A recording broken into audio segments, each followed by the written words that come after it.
8.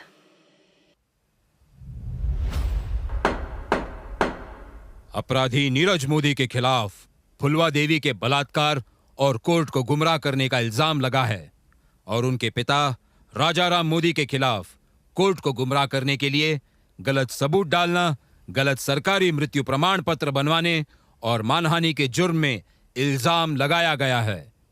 चलिए केस शुरू करते हैं। क्या आप दोनों अपने गुनाह कबूल करते हैं? नहीं जज साहब, हम निर्दोष हैं, बल्कि हमें फंसाया जा रहा है इसमें। जज साहब, हमार बिटवा बलात्कारी नहीं है, उसे बख्श दीजिए, हमने कछु नहीं किया है। शुरू करें फिर। नीरज मोदी और राजाराम मोदी अपना अपराध कबूल नहीं करते हैं। नीरज मोदी और राजाराम मोदी के डिफेंस लॉयर के पास हालांकि कोई सबूत ज्यादा नहीं है उन्हें बेगुनाह साबित करने के लिए, लेकिन उनकी कोशिश यही रहती है कि जितना हो सके सवालों के जवाब से ज्यादा सवाल ही खड़े रह जाएं। जज साहब, ये नीरज मोदी का मृत्यु प्रमाण पत्र जो राजाराम मोदी ने बनवाया था, इन्होंने इसमें 5 लोगों के सिग्नेचर्स लिए थे। मैं इन्हें एक एक करके कटघरे में बुलाना चाहता हूं। इजाजत है। बेटा, आपकी उम्र क्या है? जी 16 साल। और आप इस आदमी को कैसे जानते हैं? नीरज सर हमारे सरकारी स्कूल में टीचर थे।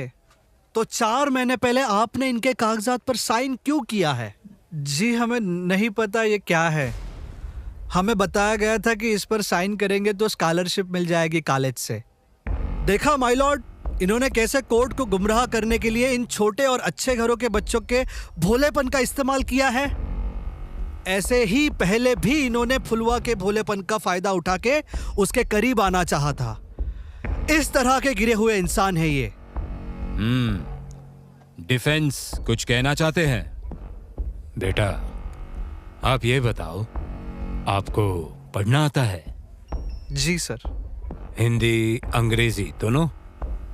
जी, अंग्रेजी थोड़ी ढीली है, बोलने में थोड़ी मुश्किल होती है, पर समझ जाते हैं।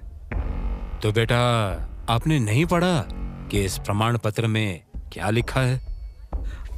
हमने नहीं देखा था सर। नीरज सर ने बोला था साइन कर दो, हमने कर दिया। मिलॉर्ड, पढ़े लिखे बच्चे हैं और ऐसे अंधे होके कोई भी पर्चे पर साइन कर देंगे क्या? ये प्रॉब्लम नीरज मोदी की नहीं है, इन बच्चों की है, क्योंकि नीरज मोदी ने इन्हें कोई धोखा नहीं दिया, बल्कि वो खुद इसमें शामिल थे। Objection my Lord. इससे फिर भी यह साबित नहीं होता कि नीरज मोदी बेगुनाह है। नीरज मोदी ने नकली मृत्यु प्रमाण पत्र बनवाया, नकली गवाह बनाए, यही इनकी असलियत है। Objection sustained. Thank you my Lord. मैं अपने अगले गवाह को बुलाना चाहूंगा, डॉक्टर राजेश मोदी को। इजाजत है। ओके, तो डॉक्टर मोदी, आप नीरज मोदी के क्या लगते हैं? जी, मैं नीरज का ताऊजी हूं, पर दूर का। पर रिश्तेदारी तो आपने अपनी पूरी निभाई, ऐसे कि आपने अपने भतीजे को जिंदा मार दिया। ये दिल के दौरा का पर्चा आपने ही बनवाया था ना? जी, वो हमें फंसाया है। हमारे पास जो रिपोर्ट आई उसके हिसाब से हमने लिख दिया। अच्छा, तो कहाँ है वो रिपोर्ट्स? हमारे पास तो नहीं है, राजाराम ले गया था। अच्छा ठीक है, मान लिया आपके साथ भी धोखा हुआ है, फिर आपके बैंक खाते में ये 3 लाख कहां से आए, वो भी उसी दिन? आपकी तो कोई खेती भी नहीं है। वो किसी ने हमसे उधारी ली थी, उसी ने चुकाई है। लेकिन इसके मुताबिक कोई सोना बेचा था आपने? हाँ, वो हमारी पत्नी का था। क्योंकि इनकी कहां से जरूरत पड़ गई? और अभी आपने बोला था कि उधारी ली थी। जज साहब, इन्हें राजाराम मोदी ने रिश्वत दी थी अपनी बीवी के सोने के कंगन देके, जिसे इन्होंने उसी दिन बेच दिया था। डिफेंस लॉयर के पास इस पर कोई जवाब नहीं था। सुनवाई की तारीख आगे बढ़ी। अगली सुनवाई में मानहानि और खून का जुर्म साबित हुआ। सच सच बताओ रामू, तुमने निर्मला देवी का कत्ल किया या नहीं? अरे साहब, हम जो किए नीरज भैया और राजाराम ताऊ जी के कहने पर किए, पर हम निर्दोष हैं। खून कर चुके हो, इनका घर जला चुके हो और बोल रहे हो कि तुम निर्दोष हो।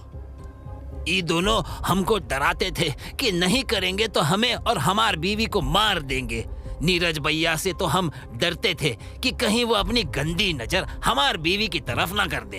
ए रामो, जबान काट देंगे तोहार कुछ भी बके तो। ऑर्डर ऑर्डर, ये कोर्ट है, आपका घर नहीं। Sorry milord. रामू के ऊपर आईपीसी की धारा 302 के तहत निर्मला देवी की हत्या में उम्र कैद की सजा हो जाती है। केस अभी भी यहाँ पर खत्म नहीं होता है। दिन पर दिन सुनवाई की तारीख आगे बढ़ती है। हर सुनवाई में पुरानी बातें वापस कही जाती हैं और नई जुर्म का नया प्रमाण निकाला जाता है। आखिर फुलवा को कटघरे पर बुलाया जाता है। फुलवा बेटा, बताओ 3 साल पहले उस सुबह तुम्हारे साथ क्या हुआ था? तुम क्यों गन्ने के खेत में अकेली गई थी? हमारे घर में टॉयलेट नहीं है, इसलिए हर सुबह हम घर के पास के गन्ने के खेत में जाते थे। उस सुबह हम गए तो हमें पीछे से टीचर सर ने पकड़ लिया। वो हमारे साथ जबरदस्ती करने लगे। हम चिल्लाना चाहे थे पर इन्होंने हमारे मुंह बंद कर दिया और फिर हमारी सलवार नीचे से खींच के। बस बेटा, बस। अभी ये बताओ, ये जो उनके साथ बूढ़े आदमी खड़े हैं, इनके साथ उस दिन कुएं के पास क्या कर रही थी? ये आदमी आए थे बोलने कि वो टीचर जी के खिलाफ हैं और हमारे साथ देने आए हैं, पर इन्होंने बोला कि साथ देकर भी क्या होगा, हमारी जिंदगी अब आगे नहीं बढ़ पाएगी, हम आगे नहीं बढ़ पाएंगे, हमारे से कोई साथ ही नहीं करेगा। हम अपनी अम्मा और बाबूजी पर बोझ हैं। हमारा मर जाना से सबका बोझ खत्म हो जाएगा, इसलिए हम कुएं में कूदने जा रहे थे। हम कुएं के पास खड़े होकर डर गए थे। उतने में अम्मा आई और ये अंकल ने हमें धक्का दे दिया।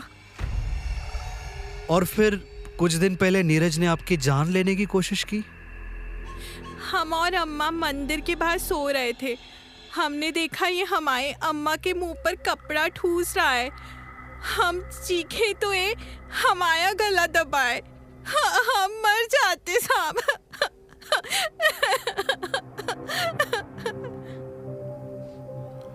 आखिर में फुलवा ने बहादुरी से अपने अपराधियों का सामना किया। उसकी गवाही से पूरा कोर्ट सन्न पड़ गया था। एक 12 साल की बच्ची की पूरी जिंदगी खत्म हो गई थी। नीरज मोदी और उसके पिता राजाराम मोदी को कोर्ट 14 साल की सजा सुनाती है। आखिर मालती और फुलवा को न्याय मिल गया। इंस्पेक्टर उसकी इस नई पोस्टिंग में पहला केस जीत गया, लेकिन फुलवा की जिंदगी अब पहले जैसी नहीं रही। उसके सपने टूट गए, रास्ते खत्म हो गए, सहारे खत्म हो गए। मालती और फुलवा आज भी भिक्षा की जिंदगी में अपनी सांसें गिन रहे हैं। और फिर एक दिन इंस्पेक्टर वापस उस मंदिर की तरफ आते हैं अपने दूसरे केस के लिए। फुलवा और मालती को इस हालत में देखकर दंग रह जाते हैं। चाची, तुम यहाँ आज भी? का करे साहब, बहुत देर से पता चला, पर आखिर समझ आ गया कि न्याय से पेट तो नहीं भरता है। पर तुम किसी आश्रम भी तो जा सकती थी ना फुलवा को लेके। हालत देख लो फुलवा की साहब, कहाँ और कैसन लेकर जाएं। उस गवाही के बाद से बेचारी अंदर से टूट चुकी है। न छत रही, न लड़ने की ताकत। हमारे लिए जिंदा है जैसे हम अपनी फुलवा के लिए। चलिए आप मेरे साथ।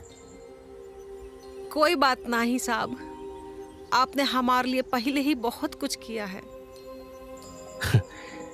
न्याय तो तब मुझे होते हुए दिखेगा जब मैं अपनी लड़ाई पूरी करूंगा। ऐसे न्याय का फायदा ही क्या अगर जिंदगी में आगे ही ना बढ़ पाए। मालती की आंखों में आंसू आ गए। उसे ऐसा लग रहा था जैसे भोलेनाथ ने आखिर उसकी सुन ली। उसकी बच्ची की जिंदगी शायद सुधर सकती है। इंस्पेक्टर उसे शहर की तरफ एक एनजीओ में ले जाते हैं जहां रेप विक्टिम सर्वाइवर्स को रहने की जगह, खाना, छोटा मोटा काम और पढ़ाई करने का मौका मिल जाता है। इस एनजीओ से ना ही फुलवा वापस स्कूल जा सकी, बल्कि मालती को भी काम करने की प्रेरणा मिली। इस जंग में 2 स्त्रियों को एक नया रास्ता मिला था। जहां दोनों मर्दों की दुनिया से निकलकर अपनी एक नई पहचान बनाने के लिए निकल गए थे। आज के दिन मालती अपना एक छोटा सा टेलरिंग का काम करती है और उस कमाई से फुलवा की स्कूलिंग पूरी होती है। उनके पास अपना किराए का पक्का मकान है, खाने को 3 वक्त की रोटी है और सबसे ऊपर इज्जत है।